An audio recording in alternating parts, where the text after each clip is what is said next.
Brussels, 1897. A shovel stabs into the dirt, lifting up the soil as a crowd applauds.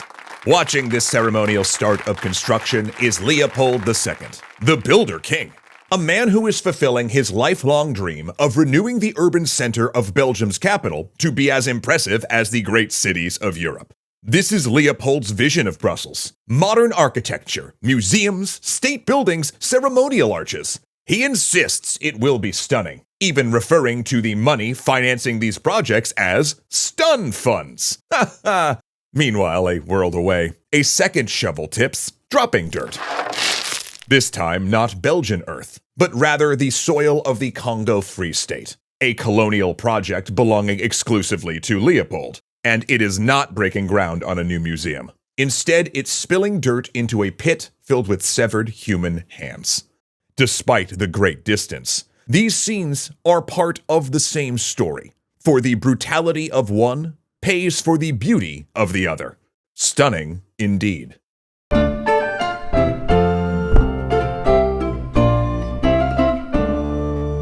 Today's historical tale is brought to you by our creator-owned streaming platform, Nebula, the best place to watch independent, thoughtful, and human-made shows like this one.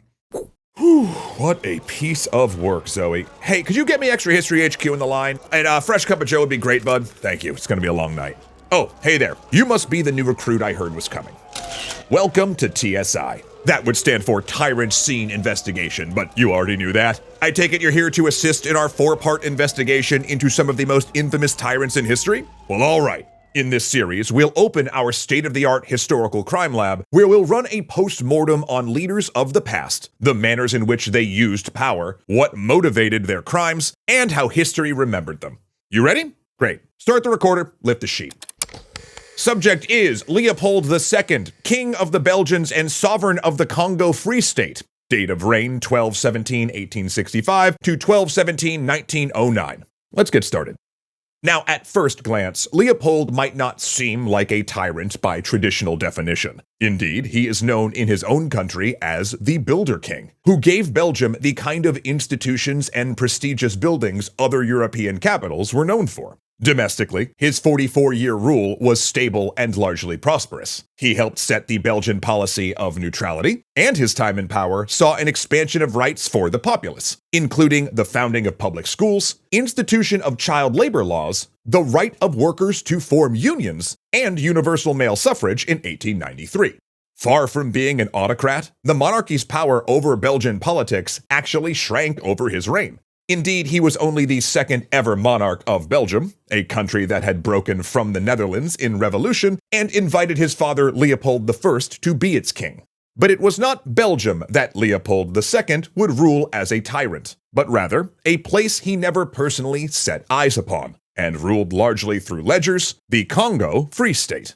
Ever since his youth, Leopold had been an avid promoter of colonialism. While Crown Prince, he served in the Belgian army, traveling to North Africa, India, Egypt, and China, where he observed and studied the various types of imperialist measures European states were taking. The one he found most striking was the Dutch in Java, whose regime of forced labor he frequently cited as a potential model. During his service in the Senate, yes, he was actually simultaneously a senator, a military officer, and heir to the throne, he began to heavily push the concept of Belgian expansion, an effort he tried to carry forward after he was crowned king and attempted to buy the Philippines from Spain, which, as you can imagine, was wholly unsuccessful. So, with this easy route to empire shutdown, he started to look at the largest area that Europeans had not yet claimed: Central Africa.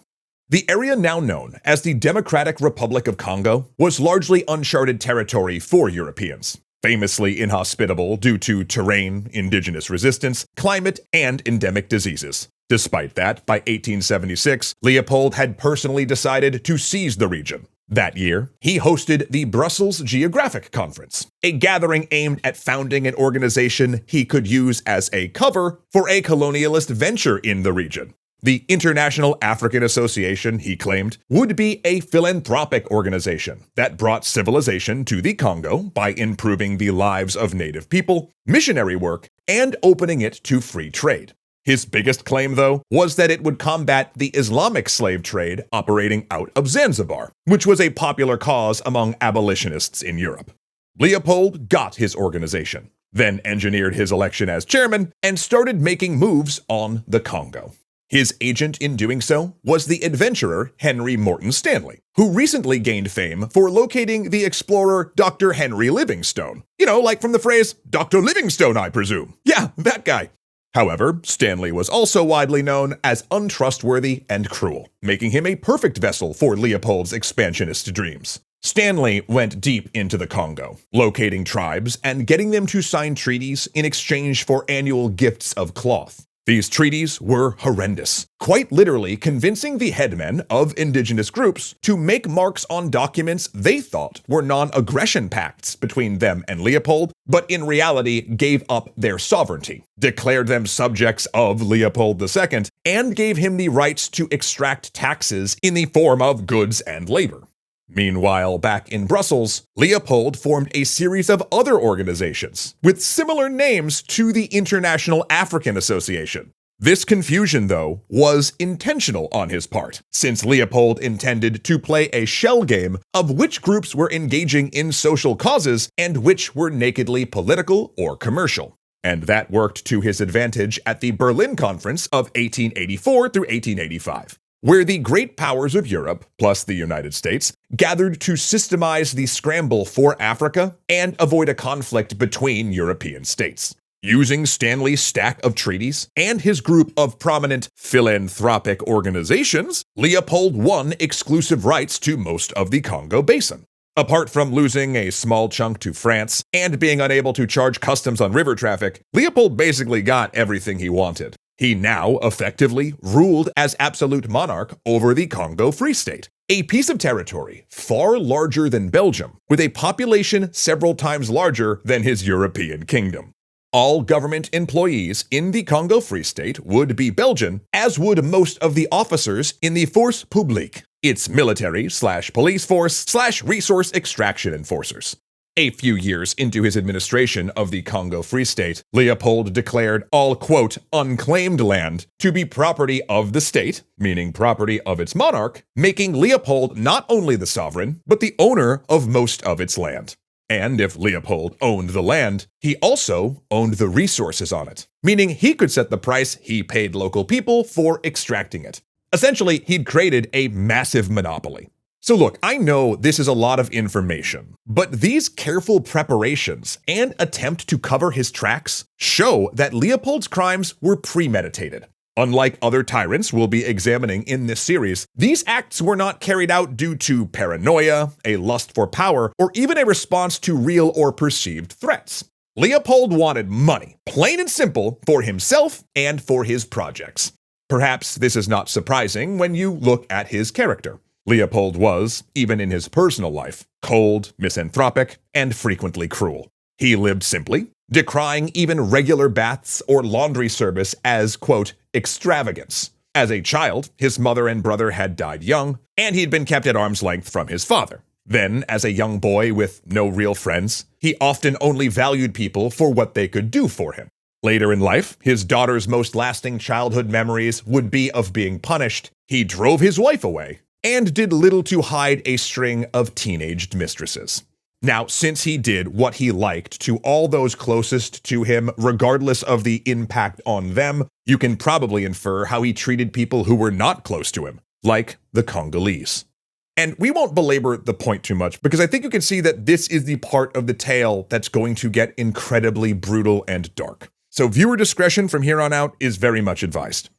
The Congo Free State was a vehicle for monetary extraction, carried out largely by private partnerships with commercial interests where half of the profits went to Leopold. When the initial ivory economy failed to pay off, yeah, by the way, he seized a huge chunk of Africa without actually knowing which resources he planned to exploit. Henry Morton Stanley recommended he switch to rubber, which was becoming a valuable commodity internationally. Better still, though formal rubber plantations were being set up in various parts of South America and Asia, it would be decades before they started to fully produce, meaning Leopold had about 20 years to make bank as fast as he possibly could. Commercial concerns and local allies began sending workers out to tap rubber trees, extracting a daily quota, and the force publique went to work enforcing those quotas, using torture, sexual assault, hostage-taking, and murder as their primary tactics. Their most infamous weapon in this regard was a hippo hide whip, which could lash a person to death if applied heavily. They came into villages and kidnapped women and children, holding them hostage while the men went out to make quota. Should they not return fast enough or with enough rubber, they killed hostages or cut off their right hands. At times, they'd take young males and press gang them into the force publique, since Congolese made up the ranks below officer. These press-ganged children would then be forced to fight slave raiding parties from Zanzibar. The irony should not be lost or skipped over here. Leopold had partially taken control of the Congo because he'd pledged to battle the slave trade. Instead, he had effectively enslaved young boys as soldiers to fight the slave trade, then also used them to enslave villages into gathering rubber. Yet service in the force publique was no escape from the horror. Its European officers died at an extraordinary rate from disease, and due to food production stalling from the chaos, local troops were regularly malnourished and starving. Despite that, they were forbidden to use their rifles for hunting. In fact, Belgian authorities accounted for every bullet exactly, issuing them in extremely small numbers. This was partially to prevent an uprising, since the Indian Mutiny of 1857 was still fresh in the minds of European colonials, creating a paranoia about issuing local troops modern equipment and stores of ammunition. Also, bullets were expensive to ship, making them a precious commodity in and of themselves. As a result, Free State administrators created a system where each time a soldier in the force publique fired a bullet, they had to account for it by delivering the severed right hand of the person killed. This created, effectively, both a formal market and a black market for human hands. Soldiers would cut off hands so they could barter the bullets for goods. They'd shoot game to prevent starving, then raid a village for however many hands they needed to present. And colonial officers were actually put in charge of keeping track of these dismembered appendages. Such abuses could not go unrecognized for long. In 1890, the African-American soldier, reverend, and politician George Washington Williams met Leopold II, and impressed by his rhetoric, decided to go see the Congo Free State for himself. What he found there appalled him, so he wrote what he saw in an open letter to Leopold and the US government, helping popularize the term crimes against humanity. Now, at this point, Leopold could have taken an out. He could have falsely denied knowledge of the abuses and pledged reform. Instead, though, he simply hired a journalist to write a propagandistic account of her stage-managed trip to the Free State and keep her on retainer as a lobbyist to lie on his behalf. But the scandal grew. In 1898, Joseph Conrad's serialized novel Heart of Darkness premiered, based on his experiences as a steamboat captain in the Congo. In 1904, a British government report by Roger Casement, who you can learn more about in our Easter Rising series, condemned what he found there. And by 1906, Mark Twain, Sir Arthur Conan Doyle, and the caricature artists at Punch magazine had also joined the fray. Meanwhile, Leopold supported a whole press office printing out propaganda. Though this was not the only PR crisis he had to deal with. Around 1889, the then 64-year-old Leopold had become infatuated with a 16-year-old French sex worker, who he made a baroness and showered with much of the profits of the Free State, a fact that helped sink his reputation. Though even so, some Belgians still saw him as the Builder King. And if he harrowed some of the Congo to facilitate that urban renewal,